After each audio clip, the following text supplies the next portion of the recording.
Emotional regulation as a pillar of resilience.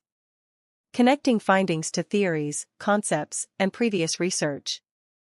When we talk about emotional regulation as a pillar of resilience, the findings are really exciting.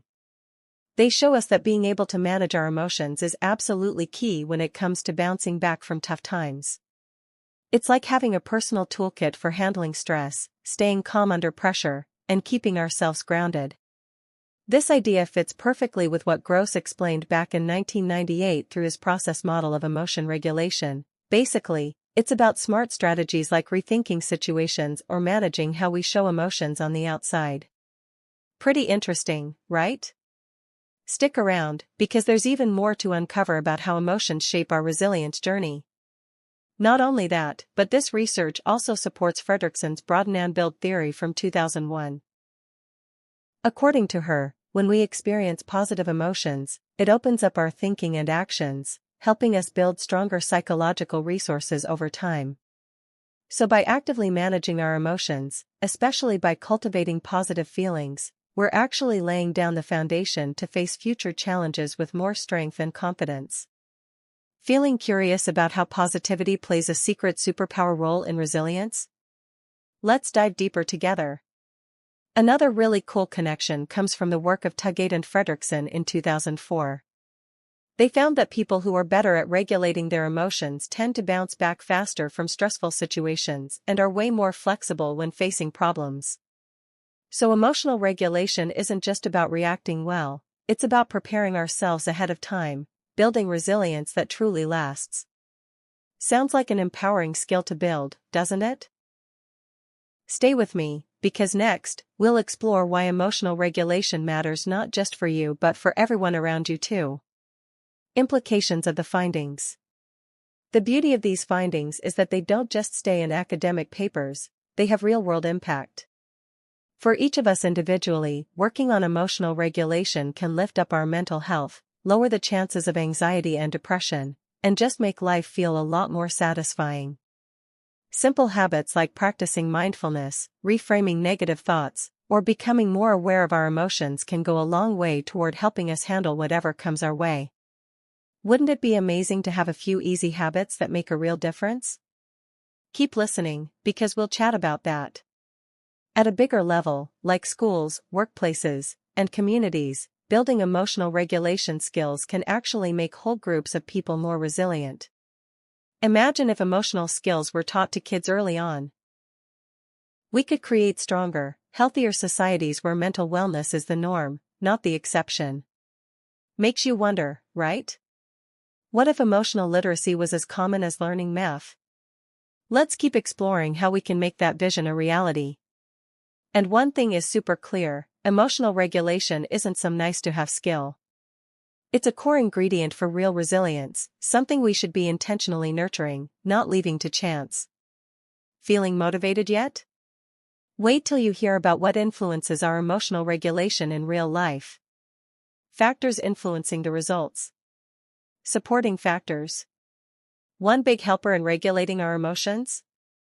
Social support. Having good friends, family, or a community around us makes it so much easier to process our emotions, especially when life gets tough.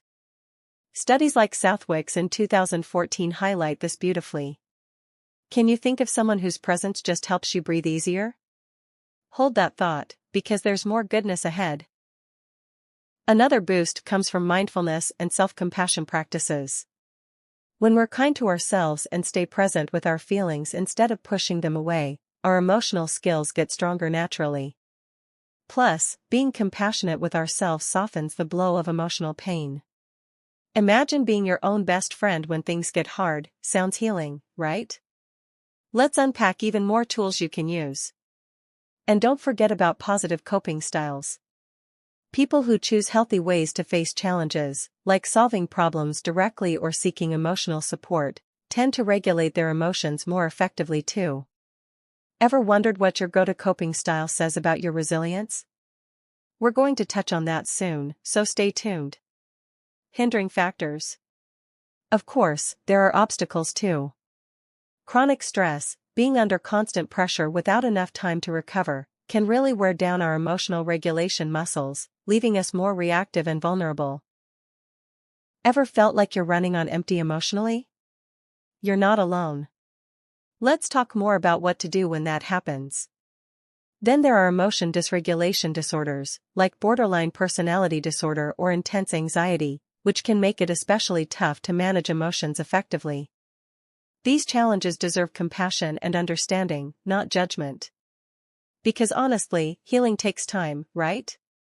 I'll share some thoughtful ideas around this in a bit. Finally, cultural differences also play a big role.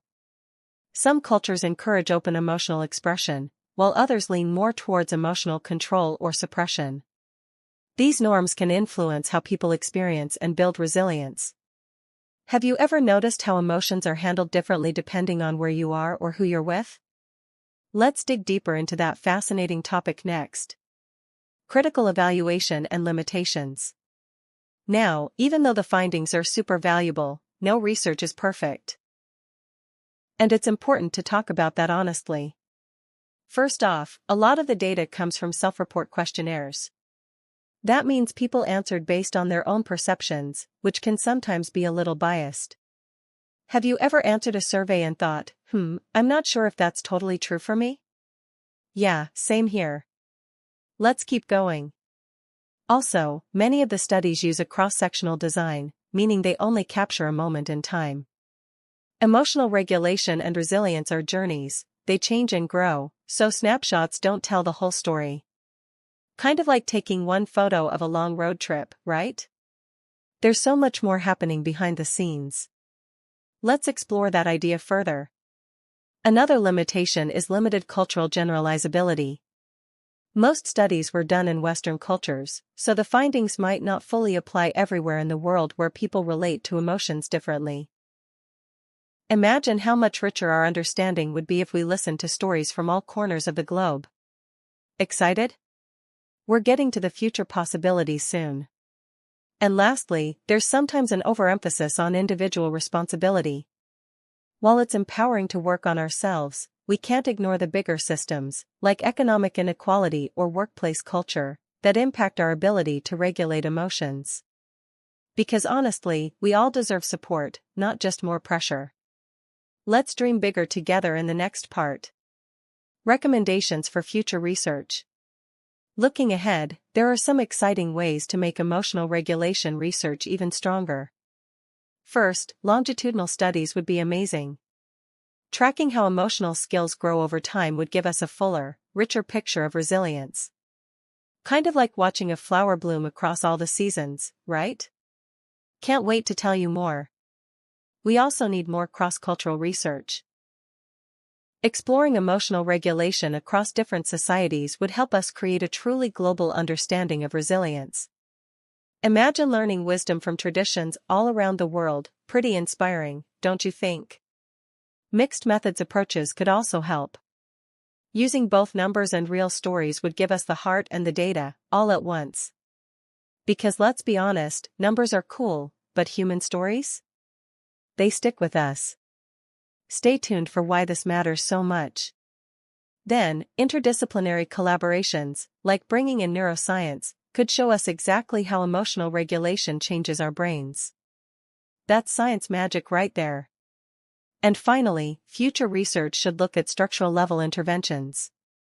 Things like better workplace policies or community programs could make emotional support more accessible for everyone.